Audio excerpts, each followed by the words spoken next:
Reactor online. Sensors online. Weapons online. All systems nominal.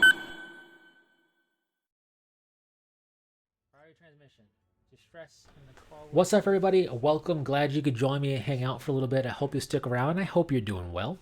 I want to give you a really initial early impression thought discussion here on MechWarrior 5 Mercenaries Shadow of Kerensky. The DLC pretty much just came out. I played it for a little bit, and I want to give you some thoughts before I continue playing it. So, initial impression time. Let's do this. Be sure to share your initial impression in the comment section down below if you so desire. I'm going to keep it spoiler free, so I hope you will try to honor that and do the same. Now, the footage in the background is Shadow of Kerensky, but it's the very, very first mission. It doesn't really give away anything per se, so that you wouldn't have known from lore or from the trailer, so I think it's fine. That's my excuse anyway. Now, ultimately, I am enjoying my time here. Before we get any further with that, though, I will say this. I am a clan fan at heart, so while we are, in my opinion, on the wrong side of the invasion, it's still really cool to be here. We haven't been here like this since MechWarrior 2 Mercenaries, so that's really cool. And secondly, nothing to do with this DLC, but I will continue to stream it, but I'm going to come over here to YouTube for this second stream of it to kind of try things out.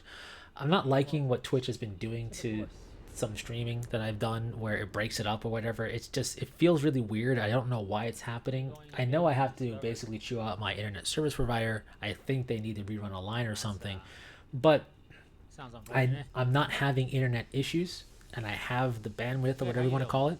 So I don't know the problem. YouTube has seen a bit more stable in that capacity, keeping it as one large stream. So I'm going to try that out just so you're aware. So alpha strike that subscribe button and turn on the notifications you need to, so you be aware when I go live here as well as post other videos.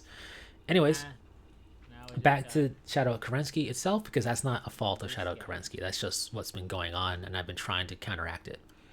Anyways, Shadow of Kerensky. I am enjoying myself thus far. I don't know how far into the campaign I am, because I don't know what is counting as campaign mission proper versus like step in the right direction, you know what I mean, without spoiling stuff. So I'll have to wait and see as I make more progress, but I am enjoying myself with it. I have a few nitpicks. One is targeting computer, or our battle computer on our mech being able to target the mechs and give us an ID the very first time we saw them. Considering nobody knows what they were at that time, to be able to ID it as an actual mech was a little bit of a nitpick for me, because I know MechWarrior 2 Mercenaries call them unknown enemy or unknown mech or whatever when you targeted them for the first time, and then like the following mission we got IDs. So I was kind of hoping for something like that. Now, what I did notice, whether or not it's supposed to do that or that's just a new thing it does, but I did notice that when you do target a mech, up in the corner for the designation or whatever the case is, it kind of like cycles through a couple of things to kind of like try and boil it down to something, which was pretty cool. Anyways,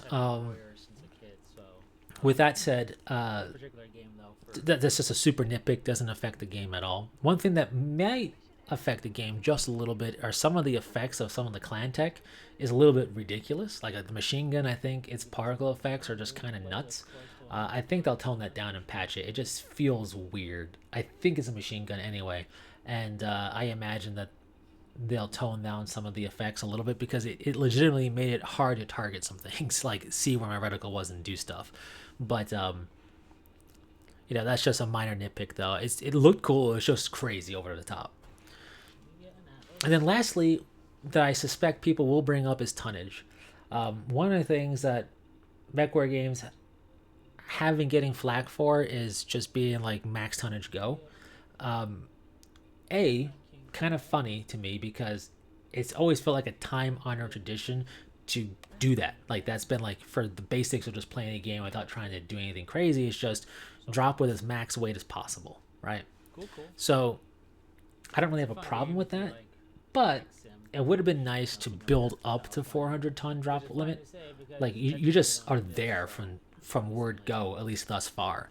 Maybe somewhere in there will drop down, just because I like when missions aren't about your maximum drop weight being the max you could physically drop, because I feel like the missions are curtailed a bit differently that way, and it feels like we're building up to real desperation and throwing whatever we can at something at that point.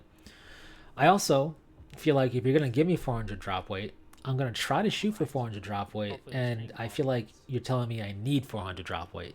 So that's going to instantly kind of phase out taking some mechs in my mind.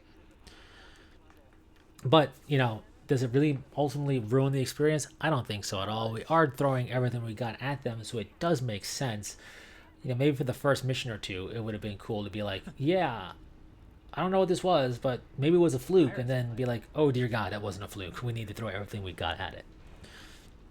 But still very fun nonetheless. And those are just nitpicks. Hardly anything that would make or break a decision-making process in my mind anyway. I haven't tried out too much with the academies or stuff like that. Really cool to see. Really cool to see they have virtual world centers. A nice little nod to the actual virtual world of the past that we had for the Battletech pods. I would love to own one of those, by the way. Anyways, yeah, just I think pretty solid. I really like the attention to detail, the ambiance. You get a real sense of the Innisphere's perspective. Like the clan's perspective in MechWarrior 5 Clans is very surgical, clinical, invade, take them out, deal with the frustration and of dealing with honorless surats, and then press on. With the Inner Sphere, you get a real sense of this is dire. We have a problem. We don't know what's going on. And you get a sense of that from the cinematics and the context of the audio chatter and everything else. It's just, and the very missions themselves.